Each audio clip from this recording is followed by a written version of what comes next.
नमस्कार दोस्तों, आप सभी के स्टडी फॉर यूपीएससी से चैनल में स्वागत है। आज तारीख है 22 अप्रैल 2026 और आज का न्यूज़पेपर आर्टिकल डिस्कशन का वीडियो है। आज 22 अप्रैल है। आज पहलगांव टेरर अटैक की पहली वर्षी भी है। आतंकवाद जो है यह किसी भी रूप में एक्सेप्ट नहीं किया जाना चाहिए और भारत ने उसका उचित जवाब भी दिया था। उसके बाद से हमने देश की पहली एंटी टेरर पॉलिसी बनाई जिसका नाम क्या है, प्रहार। प्रहार नाम है, PRAHAAR। प्रहार नाम है। इसके बारे में पढ़कर ज़रूर जाइएगा। पीटी मेंस दोनों एग्जामिनेशन में सवाल पूछे जाएंगे यहाँ से। तो पहलगांव की वर्षी है। क्या क्या हमने इसे सीखा है? बहुत कुछ सीखा है। अब हमने ये चीज़ घोषित किया है, बाई नेशनल लेवल पर हमारी पॉलिसी है कि अगर पाकिस्तान स्पॉन्सर्ड टेररिज्म होता है तो हमारी तरफ से अटैक होगा। ये हमारी घोषित अब पॉलिसी है। आज क्या क्या पढ़ेंगे हम लोग? तो आज जो हम लोग पढ़ेंगे, सबसे पहला टॉपिक होगा इंडिया और अफ्रीका फोरम। इंडिया और अफ्रीका फिर से सम्मेलन होने वाला है नई दिल्ली में मई माह में, उसको हम लोग पढ़ेंगे। उसके अलावा और भी कुछ टॉपिक होगा जिसको हम लोग पढ़ेंगे। आज आपका AEDO में साइंस के सवालों का ज़रा सोर्स भी देखेंगे और उसके साथ में साइंस को लेकर किस प्रकार से तैयारी की जानी चाहिए, इसको लेकर के दूसरा वीडियो आज मैं अपलोड कर दूंगा। शुरू करते हैं आज का वीडियो। देखिए पहला टॉपिक क्या है आज। देखिए क्या है न्यूज़ कि India Africa summit to focus on development initiative. चौथा भारत और अफ्रीका फोरम शिखर सम्मेलन 2026 जो है वो मई 2026 में, पीछे अगले महीने में आयोजित किया जाएगा भारत में। चौथा फोरम है तो तीसरा कब हुआ था और कितने फोरम हमारे अभी तक हो चुके हैं सम्मेलन, तो उसे भी हम लोग देखेंगे। किन किन क्षेत्रों में बातचीत होगी उसको भी ज़रा देखेंगे हम लोग। मई 2026 में नई दिल्ली में भारत में चौथा भारत अफ्रीका फोरम शिखर सम्मेलन की मेज़बानी कर रहा है और एस जयशंकर इसके लिए विशेष रूपरेखा प्रस्तुत करेंगे। एक दशक से अधिक समय के बाद यह आयोजित हो रहा है। 2015 के बाद से 2026 में फिर हमें अफ्रीका की याद आई है और हमने ये सम्मेलन आयोजित किया है। एक दशक से अधिक समय के बाद आयोजित हो रहा है। इससे पहले 2015 में आयोजित हुआ था। बार बार इसको इसलिए रिपीट कर रहा हूँ क्योंकि प्रीलिम में यह सवाल आपसे पूछा जाएगा, मेंस में ही पूछा जा सकता है। भारत के लिए अफ्रीका का क्या महत्व है और अफ्रीका के लिए भारत का क्या महत्व है। भूराजनीतिक पृष्ठभूमि और आपूर्ति श्रृंखला, geopolitical backdrop and supply chain जो है उसमें अफ्रीका बहुत ही महत्वपूर्ण भूमिका निभाता है। यह शिखर सम्मेलन ऐसे समय में हो रहा है जब वेस्ट एशिया एक बहुत ही बड़े संकट के दौर से गुजर रहा है। अफ्रीका का महत्व क्या है? विश्लेषक मानते हैं खाड़ी क्षेत्रों के विपरीत अफ्रीका में भारत की आपूर्ति श्रृंखला के लिए झटके की संभावना नहीं है और अफ्रीका एक रिलायबल और एक सही सोर्स है संसाधनों का। महाद्वीप में लगभग 50 आंतरिक संघर्ष के बावजूद महत्वपूर्ण वस्तुओं की आपूर्ति श्रृंखलाएं वहां पर स्थिर बनी हुई है। अफ्रीका महाद्वीप में बहुत सारे गृह युद्ध चल रहे हैं। इस प्रकार का इसका मैप है, देखा होगा आपने, इस प्रकार का मैप है। अफ्रीका में देश की बाउंड्रीज ऐसे होती हैं, बिल्कुल स्ट्रेट लाइन में, आपने देखा होगा। इस प्रकार से देश के उनके मैप होते हैं, है ना। देखिएगा चौकोर मैप आपको दिखेगा। तो औपनिवेशिक देशों द्वारा ये सीमाएं खींची गई हैं, इसलिए इस प्रकार का है। अफ्रीका में तरह तरह के जो देश हैं, बेल्जियम से लेकर के फ्रांस तक, सभी देशों का औपनिवेश हुआ करते थे, हाल के दिनों तक हुआ करते थे। इसके कारण से उनकी बाउंड्री इस प्रकार से है। दरअसल अफ्रीका एक देश है। पूरा अफ्रीका को अगर देख लें तो वो एक देश बनने की उसके अंदर पूरी संभावनाएँ हैं, लेकिन औपनिवेशिक शक्ति इन्होंने उसको बांट करके रखा है। उसके संसाधन ही उसके लिए अभिशाप बन करके बैठे हुए हैं। इतने संसाधन है उसके पास कि अगर अफ्रीका स्वयं उसका उपयोग करना सीख ले तो दुनिया का सबसे समृद्ध जो है वो देश बन सकता है। लेकिन आंतरिक कलह, धार्मिक कट्टरता और जनजातीय संघर्ष और उसके साथ साथ बाहरी हस्तक्षेप ने अफ्रीका को इतने बड़े सारे देशों में बांट रखा है। नहीं तो अफ्रीका मूल रूप से एक देश ही है। जिस प्रकार से भारत है, भारत में विभिन्न भाषाएं बोली जाती हैं, विभिन्न जाति, विभिन्न संप्रदाय, विभिन्न धार्मिक समूह, विभिन्न नस्लों के लोग रहते हैं, उसी प्रकार से अफ्रीका भी तो है। लेकिन अफ्रीका को सक्सेसफुली बांटने में वो सक्सेसफुल हो गए भाई, उनको सक्सेस मिल गया, सफलता मिल गई। लेकिन भारत में एक सरदार पटेल नामक व्यक्ति आए जिन्होंने भारत को अफ्रीका नहीं बनने दिया। महाद्वीप में लगभग 50 आंतरिक संघर्ष है। सूडान में गृह युद्ध चल रहा है, आपने सुना होगा। लीबिया में चल रहा है, आपने सुना होगा कि तरह तरह के क्षेत्र जो हैं वो गृह युद्ध से प्रभावित हैं। शिखर सम्मेलन का मुख्य एजेंडा क्या होगा? इस सम्मेलन का मुख्य फोकस विकास पहल, शिक्षा, क्षमता निर्माण, कूटनीतिक विस्तार और रक्षा सहयोग पर होगा। हाल ही में तंजानिया के जंजीबार में IIT मद्रास का भी भारत ने परिसर खोला है, जिसके जरिए हम संकेत दे रहे हैं कि हम केवल आपके संसाधनों का दोहन करने नहीं आ रहे हैं, बल्कि हम आपके सामाजिक आर्थिक डेवलपमेंट के लिए आपसे संबंधों को बढ़ावा देना चाहते हैं। बदले में हमें संसाधन मिल जाए तो कोई दिक्कत नहीं। कूटनीतिक विस्तार और बैठकें, भारत ने अपनी कूटनीतिक पहुंच बढ़ाते हुए 2018 में अफ्रीका में 16 नए मिशन दूतावास खोले हैं, जिसमें अब महाद्वीप में 45 देशों में भारत की कूटनीतिक उपस्थिति हो गई है। भारत क्यों कर रहा है ऐसा?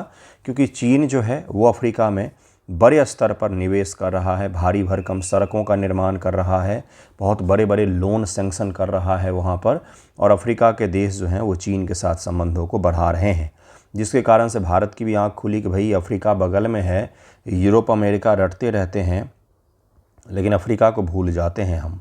तो भारत सरकार ने भी इस सम्मेलन की शुरुआत की थी काफ़ी पहले, लेकिन इस सम्मेलन का आउटकम तुलनात्मक रूप से कम रहा है क्योंकि सम्मेलन रेगुलर नहीं हुए हैं। फिर भी भारत में जो G20 आयोजित हुआ था उसमें भारत ने अफ्रीकन यूनियन को G20 का मेंबर बनाया अपने अध्यक्षता में, जब G20 आयोजित हुई उसमें। इसी बैठक में वाणिज्य मंत्री पीयूष गोयल ने हाल ही में कैमरून याओंडे में 14वें विश्व व्यापार संगठन मंत्री स्तरीय सम्मेलन के दौरान अफ्रीका समूह के मंत्रियों के साथ भी निवेश एजेंडा पर चर्चा की थी। ये भी याद रखिएगा, 14वें WTO का मंत्री स्तरीय सम्मेलन अफ्रीका में हुआ, जिसके बारे में हमने अध्ययन भी किया था। भारत के सामने चुनौतियां क्या क्या हैं? तो कार्यान्वयन का घाटा। भारत वर्तमान में अफ्रीका से किए गए अपने वादों का केवल 40% ही पूरा कर पाया है, यानी कि वादा बड़े बड़े हमने किए हैं और उसको हम पूरा नहीं कर पाए हैं। हम लाइन ऑफ क्रेडिट देते हैं, जबकि अफ्रीका चाह रहा है कि उसके यहाँ पर निवेश आए, लाइन ऑफ क्रेडिट नहीं आए। LOC का मतलब क्या होता है? लाइन ऑफ क्रेडिट का मतलब, जैसे एक श्रीलंका है, श्रीलंका को बोला हमने कि हम आपको 100 रुपये का लाइन ऑफ क्रेडिट दे रहे हैं, इस 100 रुपये को हमने अपने यहाँ पर रख दिया और अब श्रीलंका को जब भी ज़रूरत होगी पैसे की वो इस 100 रुपये में से ले जाएगा। तो इसको कहा जाता है line of credit, line of credit. जबकि निवेश क्या होता है कि हम आपके यहाँ पर सड़क का निर्माण करने जा रहे हैं, हम आपके यहाँ पर पुल बनाने जा रहे हैं, हम आपके यहाँ पर पावर प्लांट बनाने जा रहे हैं, हम आपके यहाँ कंपनियाँ जो हैं उनमें भारी भरकम निवेश कर रहे हैं। तो निवेश अब वो चाह रहे हैं, जबकि हम लाइन ऑफ क्रेडिट देना चाह रहे थे अभी तक, और अभी तक हमने लाइन ऑफ क्रेडिट ही दिया है उन्हें, निवेश अभी तक कम दिया है। बड़ी कंपनियों की ज़रूरत केवल लघु और मध्यम उद्यम के जरिए अफ्रीका को जोड़ना अब आकर्षक नहीं रहा। अफ्रीका साझेदार ग्लोबल साउथ के नेता बड़े निवेश की उम्मीद कर रहे हैं, जिसके लिए भारत के बड़े कॉरपोरेट घरानों को आगे आना होगा। इनको भी दाल, चीनी, तेल, मसाला, आटा बेचने से बाहर निकलना पड़ेगा और थोड़ा सा आगे बढ़ कर के ऐसे क्षेत्रों में निवेश करने पड़ेंगे। कभी आपने ये क्यों नहीं सोचा कि इतनी बड़ी रिलायंस कंपनी है, उसने कोई ऐसा ऐप क्यों नहीं बनाया जो पूरे दुनिया में पॉपुलर हो? जिस प्रकार से बाइट डांस कंपनी का टिकटॉक फेमस है, जिस प्रकार से मेटा फेमस है, जिस प्रकार से गूगल के इतने सारे ऐप फेमस हैं, क्यों नहीं बनाया? सोच ही वहाँ तक नहीं जाती, इसलिए नहीं बनाया। ज़्यादा से ज़्यादा हॉटस्टार को ख़रीद लेंगे, दूसरे कंपनियों को ख़रीद लेंगे। ख़रीदने का काम हम कर सकते हैं, लेकिन नया इनोवेटिव जो चीज़ है वो कहीं ना कहीं भारतीय एजुकेशन सिस्टम से गायब हो गया है, कम हो गया है। अंतिम बार जब हमें विज्ञान का नोबेल मिला था तब हम परतंत्र थे, मतलब गुलाम थे हम, आज़ादी से पहले हमें मिला था। भारत अफ्रीका फोरम शिखर सम्मेलन भारत और अफ्रीका महाद्वीप देशों के बीच संबंध को आकार देने, मजबूत करने का सबसे बड़ा और सबसे महत्वपूर्ण आधिकारिक मंच है। यह दक्षिण सहयोग का एक सबसे उत्कृष्ट उदाहरण माना जाता है। सबसे प्रथम सम्मेलन 2008 में हुआ था बंधुओं। 2008 में इस सम्मेलन में दिल्ली डिक्लेरेशन को अपनाया गया था। सेकेंड कब हुआ? अदीस अबाबा, इथियोपिया देश है, यहाँ पर आयोजित किया गया था। जो अफ्रीकी संघ जो है इसका मुख्यालय भी है अदीस अबाबा। नई दिल्ली में हुआ 2015 में तृतीय, यह अब तक का सबसे बड़ा सम्मेलन था, जहाँ पर आपने देखा होगा अफ्रीका के बड़े बड़े किंग वगैरह जो हैं अपनी 14-15 वाइफ्स के साथ और 50-60 बच्चों के साथ दिल्ली आए थे। याद कीजिए, बड़ा उस समय मीम भी बना था। उस समय तो मीम का ज़माना नहीं था, फेसबुक का ज़माना था, जिसमें सभी 54 अफ्रीकी देशों ने भाग लिया था। और चौथा जो है अभी मई में आयोजित होने की संभावनाएं व्यक्त की जा रही हैं। IFS के मुख्य उद्देश्य क्या हैं? आर्थिक और व्यापारिक साझेदार को बढ़ाना, क्षमता निर्माण और एजुकेशन। भारत जो है अफ्रीका में भारतीय लोगों को काफ़ी पसंद किया जाता है। जैसे अफ़गानिस्तान में भारतीय लोग काफ़ी पसंद किया जाता है, सेंट्रल एशिया में पसंद किया जाता है, उसी प्रकार से अफ्रीका में, क्योंकि अफ्रीकन लोग वाइट लोगों पर कभी भी ट्रस्ट नहीं कर पाते। उनको लगता है कि ये औपनिवेशिक लोग हैं, जबकि भारत भी उपनिवेश रहा है। तो हम भारत को लेकर के अफ्रीका में एक क्या है, तो एक सॉफ्ट कॉर्नर है, लेकिन हम उसको अभी तक कैश नहीं कर पाए, हम उसको अभी तक एक्सप्लोर नहीं कर पाए हैं, हम उसका लाभ नहीं उठा पाए हैं। तो इसलिए भी है। और दूसरा कारण ये है, भारत ने अफ्रीका के बुनियादी जो स्ट्रक्चर होता है उसमें बड़ा इन्वेस्टमेंट किया हुआ है, जैसे सड़कें बनाना, पेयजल उपलब्ध करवाना, स्कूल बनाना, हॉस्पिटल बनाना, इस प्रकार की चीज़ों में हमने ज़्यादा निवेश किया हुआ है जो लोगों के करीब होता है। यही वो कारण है कि अफ़गानिस्तान के लोगों के भी मन में भारत को लेकर पॉजिटिविटी इसीलिए क्योंकि छोटे छोटे निवेश जो लोगों के लिए बहुत ज़रूरी होते हैं उसमें हमने काफ़ी पैसे खर्चे किए हैं। जैसे अफ़गानिस्तान में सड़क बनाना, इंदिरा गांधी अस्पताल बनाना, स्कूल बनाना, भोजन पहुंचाना, दवाइयां देना, ये सब ज़रूरत की चीज़ें। भू राजनीतिक महत्व भी है अफ्रीका का हमारे लिए, इसके कारण से भी हम क्या कर रहे हैं, अफ्रीका और भारत का चौथा सम्मेलन आयोजित कर रहे हैं। ये नेक्स्ट टॉपिक है, पीटी फैक्ट होगा। ये क्या है? Supreme Court direct committee to formulate plan for disable friendly prisons, यानी कि जेल को सुधार के लिए ख़ास तौर से विकलांग कैदियों के लिए जेल में थोड़ा सा वातावरण सही बने और उनके फ्रेंडली वहाँ पर स्ट्रक्चर हो, इंफ्रास्ट्रक्चर हो, रहने खाने उठने सोने हर चीज़ का इंतज़ाम जो हो वो दिव्यांगों के हिसाब से हो। इसको लेकर के एक हाई पावर कमेटी गठित करने का निर्देश दिया है सुप्रीम कोर्ट ने। उच्चाधिकार प्राप्त समिति चेयरमैन, इस समिति की अध्यक्षता सुप्रीम कोर्ट के पूर्व न्यायाधीश जस्टिस एस रविंद्र भट्ट कर रहे हैं। सुप्रीम कोर्ट ने इस समिति में विकलांग व्यक्तियों का अधिकारिता विभाग, भारत सरकार के सचिव, सभी राज्य केंद्र शासित प्रदेशों के सामाजिक न्याय अधिकारिता विभाग के सचिव को भी शामिल करने का आदेश दिया है। जस्टिस एस रविंद्र का नाम ध्यान में रखेंगे। आपसे सवाल पूछा जा सकता है कि हाल ही में गठित जस्टिस एस रविंद्र समिति का किससे संबंध है, तो आपको वहाँ पर ऑप्शन में से सेलेक्ट करना पड़ सकता है। तो जस्टिस एस रविंद्र भट्ट याद रखिएगा, जस्टिस एस रविंद्र भट्ट। संवैधानिक अधिकार और न्यायालय की टिप्पणियाँ क्या हैं? सुप्रीम कोर्ट ने स्पष्ट किया कि जेल में बंद होने का मतलब ये नहीं है कि कैदियों के मौलिक अधिकार खत्म हो जाएं। सुप्रीम कोर्ट भाई साहब को एक बार निकल करके जहाँ पर है न सुप्रीम कोर्ट, उसी के आसपास थोड़ा सा घूम आना चाहिए। स्कूल, मेट्रो, बस स्टैंड, तुरंत पता लग जाए कितना दिव्यांग फ्रेंडली है हमारा देश, है ना। एक बार सुप्रीम कोर्ट को ऑनलाइन भी मीम्स देख लेने चाहिए कि विकलांग लोगों पर कितने मीम बनाए जाते हैं, है ना। तो ठीक है, अभी इनको जेल की याद आई है, कहीं से तो शुरुआत हो। संविधान का अनुच्छेद 14 समानता का अधिकार और अनुच्छेद 21 गरिमा पूर्वक जीवन का अधिकार के तहत जेल में रह रहे कैदियों का अधिकार भी सुरक्षित होते हैं। यह आदेश क्यों आया है? यह आदेश सत्यन नारावूड, अब इसका भी नाम याद रखना है आपको, बीपीएससी में 1 स्टेप नीचे जाइए, डीप ड्राइव, द्वारा एक याचिका आया है जिसमें 2 प्रमुख मानवाधिकार कार्यकर्ताओं के साथ जेल में हुए अमानवीय व्यवहार को लेकर के उजागर किया गया है कि दिव्यांग व्यक्तियों के साथ में वहाँ पर सही व्यवहार नहीं होता है। और सबसे बड़ी चीज़ है कि इंफ्रास्ट्रक्चर ही नहीं है दिव्यांग व्यक्तियों के हिसाब से। एक अमेरिका का एक वीडियो देखा था मैंने, जिसमें एक बस आती है, पब्लिक बस, एक दिव्यांग व्यक्ति व्हील चेयर पर बाहर वेट कर रहा होता है। पब्लिक बस आती है, कंडक्टर उतरता है, व्हील चेयर को बस में चढ़ाने के लिए रैंप बिछाता है, फिर व्हील चेयर को बस में ले जाता है, फिर गेट बंद करता है। अपने यहाँ पर कोई दिव्यांग व्यक्ति हो तो गाड़ी रोकना मुश्किल हो जाता है। तो ये माइंडसेट का अंतर है कि स्टेट आपके लिए क्या करना चाह रहा है और क्या कर रहा है, उसमें अंतर को यह दिखाता है।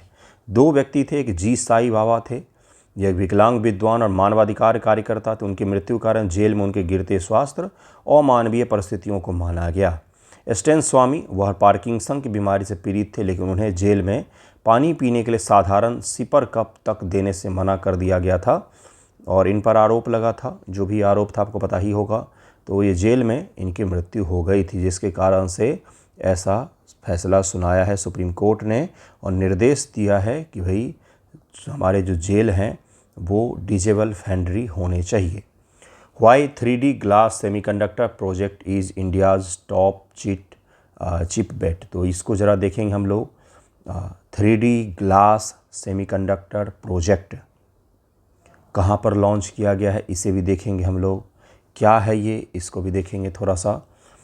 ओडिशा के भुवनेश्वर में भारत की पहली उन्नत 3D चिप पैकेजिंग इकाई की आधारशिला रखी गई। कहाँ पर? ओडिशा के भुवनेश्वर में। बिहार में ऐसा कुछ कभी भी नहीं होता है। ओडिशा के भुवनेश्वर में रखा गया उन्नत 3D चिप पैकेजिंग इकाई, advance 3D chip packaging unit की आधारशिला उड़ीसा के भुवनेश्वर। भुवनेश्वर को मंदिरों का शहर भी कहा जाता है। IT सचिव S कृष्णन के अनुसार यह एक अनूठा प्रोजेक्ट है। उन्नत पैकेजिंग के मामले में भारत को वैश्विक मानचित्र पर यह स्थापित कर देगा। इस प्रोजेक्ट का महत्व क्या है?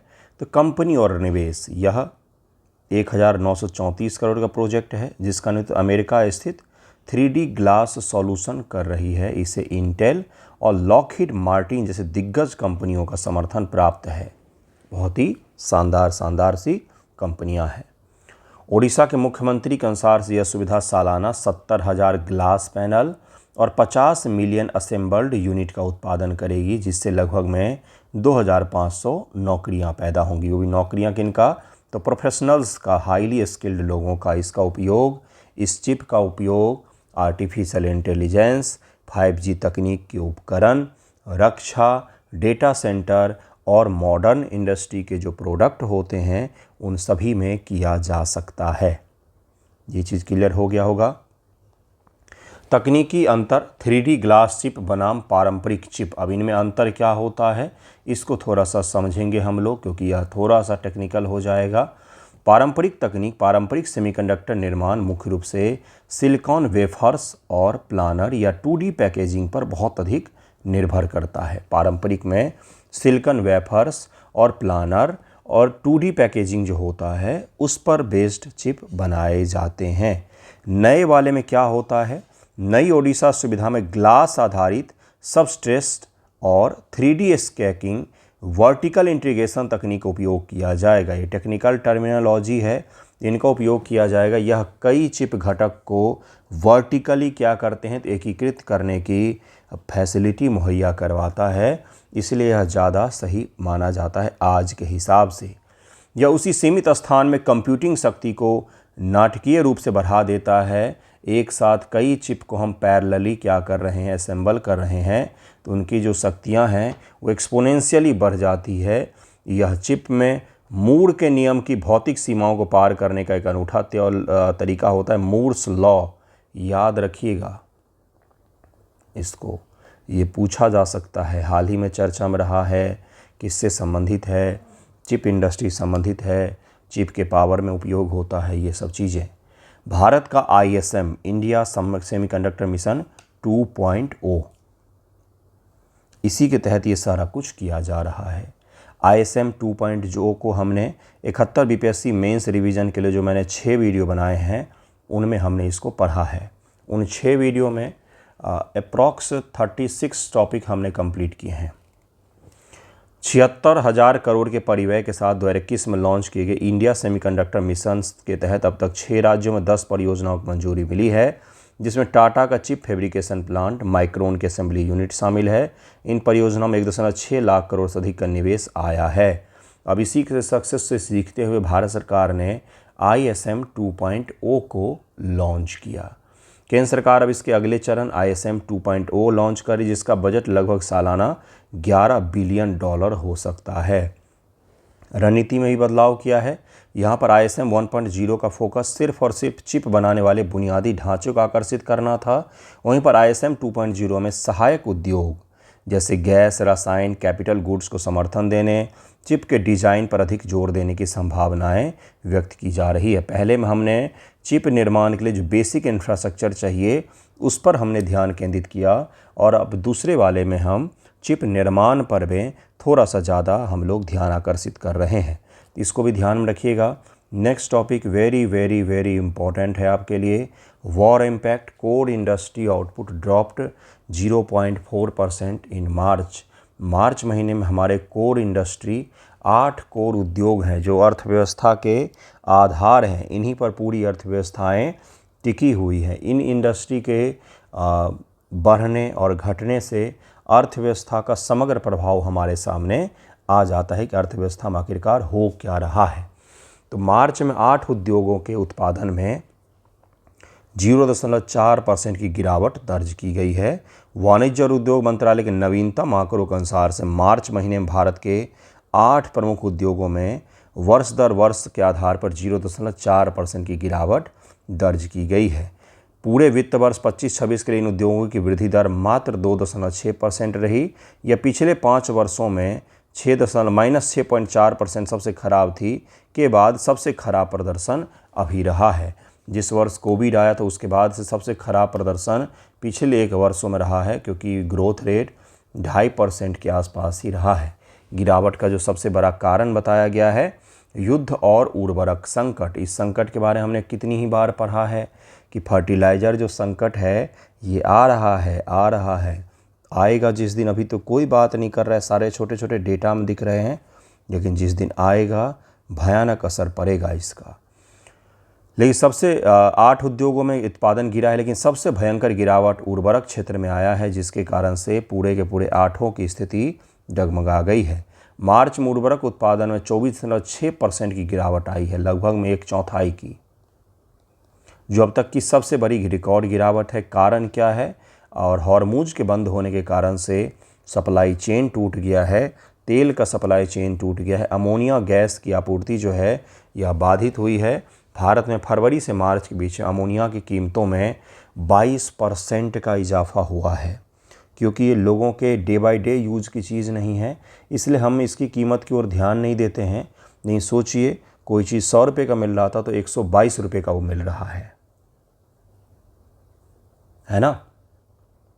ये सबसे बड़ा कारण है। इन 8 कोर इंडस्ट्री में उर्वरक का जो हिस्सा है वो सबसे ज़्यादा प्रभाव पड़ा है उस पर। सरकार की प्रतिक्रिया, किसानों को ढाल। युद्ध के कारण वैश्विक कीमतों के बावजूद सरकार ने किसानों को बोझ नहीं पड़ने दिया।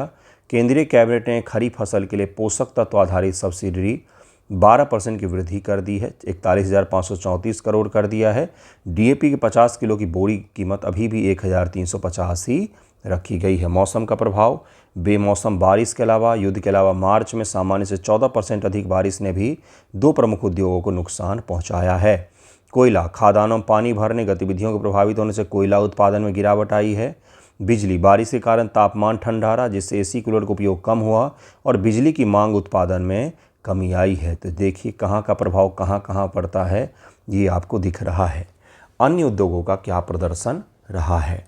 कच्चे तेल के में भी गिरावट आई है और प्राकृतिक गैस में भी सबसे अधिक 6.4% की वृद्धि हुई 22 महीनों में सबसे अधिक। इसके अलावा सीमेंट में 4%, स्टील में भी और बाकी उद्योग की भी यहाँ पर बात की गई है। लेकिन जो आपको समझना चाहिए वो है ये सीक्वेंस पूछा जाएगा।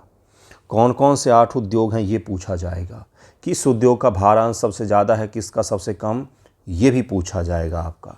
तो सबसे ज़्यादा जो भारांश है वो रिफाइनरी उत्पाद का है, 28.4%। 100 रुपया अगर ये 8 इंडस्ट्री कमाती है तो उसमें से 28 रुपया रिफाइनरी से आता है। बिजली का 19.85% सेकेंड स्थान पर, स्टील का 17.92% थर्ड स्थान पर आता है स्टील। कोयला चौथे पर है 10.5% के आसपास। कच्चा तेल लगभग 9% है। प्राकृतिक गैस 6.88% है। सीमेंट 5.37% है और उर्वरक का 2.63% है हिस्सेदारी। तो इसको याद रखना है, ये आपसे पूछा जा सकता है, इसको कृपया याद रखिएगा, ये पूछा जा सकता है। क्या इनके महत्व होते हैं भाई? तो औद्योगिक उत्पाद सूचकांक जो देश भर में औद्योगिक विकास को मापता है, उनमें शामिल सभी वस्तुओं के कुल भारांश का 40.27% इन 8 कोर इंडस्ट्री से ही आता है। इनको अर्थव्यवस्था की रीढ़ कहा जाता है, क्योंकि इन्हीं के कारण से पूरे देश की अर्थव्यवस्था और पूरे देश का जनजीवन सामान्य रूप से चल रहा है, वो इन्हीं के कारण से चल रहा है। तेल, गैस, उर्वरक, स्टील, ये सब तो बेसिक चीज़ें होती हैं इंफ्रास्ट्रक्चर के लिए, देश की अर्थव्यवस्था के लिए, इसीलिए इनको इतना ज़्यादा वेटेज दिया गया है। इसको ज़रूर याद रखिएगा, इनसे सवाल पूछा जा सकता है आपसे। आज का वीडियो यहीं पर एंड करेंगे। एक दो टॉपिक और रहा है जिसमें राजनाथ सिंह जी जर्मनी गए हैं, वहाँ के जॉइंट पार्लियामेंट्री कमेटी को वो संबोधित करेंगे। उसके अलावा प्रधानमंत्री मोदी का राष्ट्र के नाम संशोधन को लेकर के कांग्रेस ने आपत्ति दर्ज की है और चुनाव आयोग में गए हैं कि भाई ये क्या है, तो ये आचार संहिता का उल्लंघन है। इसके साथ में एक टॉपिक और है, केन बेतवा को लेकर के लोग बड़ा ही अद्भुत सा प्रदर्शन कर रहे हैं, लाशें बन रहे हैं, लोग पानी पर लेट जा रहे हैं मुर्दा बन के, फांसी लगाने की कोशिश, मतलब विरोध प्रदर्शन कर रहे हैं अलग अलग तरीक़ों से। तो इसको भी ज़रा देखेंगे हम लोग कल के वीडियो में। धन्यवाद आप सभी का वीडियो देखने के लिए।